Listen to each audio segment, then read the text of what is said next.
Okay, let's jump right into this. Where do we start? What are the data points that we are looking at? Yeah, absolutely. I think really for anybody, especially on Amazon, it starts right at Seller Central.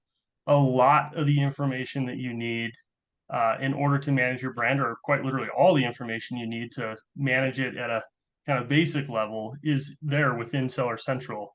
It's kind of tucked away between the business reports, inventory reports, looking at some of your financial reports, and then if you have brand ownership, you've got brand analytics where you can tell kind of a marketplace scope of things as well. But really, it all starts within Seller Central or Vendor Central if you have a very large account. Yeah, so that's the answer to the where we find it. Of course, I mean, it's going to be there, but I want to get specific to the actual data points, and then let's point everybody to where they can find that data.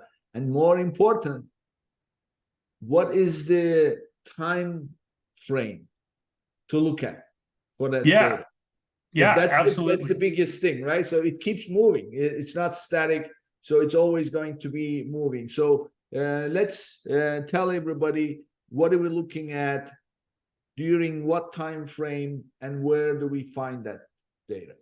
Yeah, absolutely. So I think really you can find, again, all the information you need either directly within Seller Central if you're, I'm going to say, lucky enough to manage a single brand. But as things scale, hopefully you've got a team or a tool where you can start plugging into APIs and pulling some of that historical data. Things like sales and traffic, you can pull for up to 2 years, and it's kind of a rolling clock. So the second you get access to Seller Central or a brand or a product that's been selling, you know in your back pocket that you have 2 years worth of data that you can immediately start pulling to help you do things like inventory forecasting for an upcoming tentpole event like Fall Prime or Turkey 5.